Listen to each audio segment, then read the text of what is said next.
Coup de pouce. Coup de pouce. Coup de pression. Coup de mou. Coup monté. Coup de foudre. Coup de foudre. Coup de chance. Coup de soleil. Coup du sort. Coup du lapin. Coup de folie. Coup de théâtre. Coup de vieux. En coup de vent. Coup de cœur. Coup de cœur. Les coups de cœur littéraires de la librairie Landru par Pascal Farge.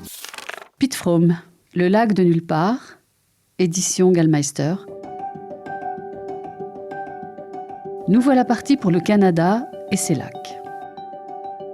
Cela pourrait être une banale histoire de voyage ou de vacances, mais ce serait sans connaître l'auteur, Piet Fromm, et les éditions Gallmeister. Le père et ses deux jumeaux se retrouvent pour 15 jours de canoë. Souvenir de leur jeunesse, ils acceptent sans hésitation. Leur vie personnelle n'étant pas au mieux, le changement fera du bien. Peut-être sera-t-il salutaire. Que nenni! Très vite, les retrouvailles vont tourner au cauchemar. De véritables survivors, une disparition énigmatique, une fratrie dégourdie, une mère hyperactive, des secours, mais surtout une description magnifique, incroyable, austère, froide. La saison choisie n'était pas la bonne. Mais quel environnement! Bon, on se régale, on n'arrive pas à le lâcher, ce livre. On retient notre souffle. Et à la fin, mon Dieu, la fin, génial.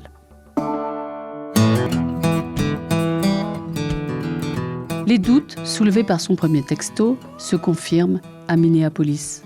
Sitôt que je retrouve papa, non pas devant la zone de retrait des bagages, martelant avec impatience le volant de l'aventure mobile, mais en train d'errer dans les tréfonds du terminal E, du côté contrôlé du point de contrôle. Il a l'air un peu perdu, un peu désœuvré. Puis il m'aperçoit et se met à faire de grands gestes, comme s'il avait tout prévu à la seconde près. En réalité, il paraît soulagé. Nous fendons la foule et il me tape dans le dos et m'interroge sur le vol depuis San Francisco. « Comment tu t'es débrouillé pour passer le point de contrôle ?» dis-je au même moment. Au lieu de me répondre, il me touche le coude pour me faire pivoter. Ça ne serait pas... Une femme, au moins aussi grande qu'Al, et tout aussi blonde, déambule devant nous, un sac étanche usé à l'épaule. Elle ne semble pas tant se diriger vers un lieu précis que faire du lèche-vitrine. « Al ?» Elle sursaute, à croire qu'elle s'est fait prendre en flagrant délit. La seule femme au monde qui répond au nom de Al. Son visage a beau s'éclairer d'un large sourire, quand elle m'étreint, je la sens scruter papa par-dessus mon épaule. Il n'échange pas un mot. Déjà, elle s'écarte et s'accroche à mon bras, manœuvrant de sorte à me placer entre eux, un bouclier humain. J'étais persuadée qu'il m'attendait dans sa vieille Chevrolet au pare-brise fissuré et maculé d'insectes, 2 ou 3 canoës chargés jusqu'au plat-bord de la galerie soudés à la main, comme si nous n'avions jamais cessé de nous retrouver ainsi.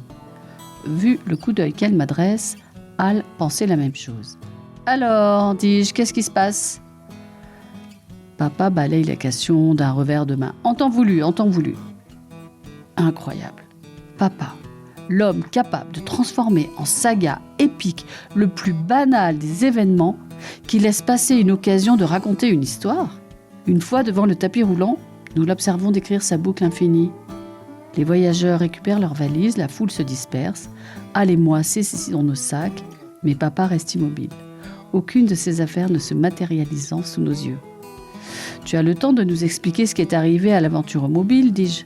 Papa ne détache pas les yeux du tapis.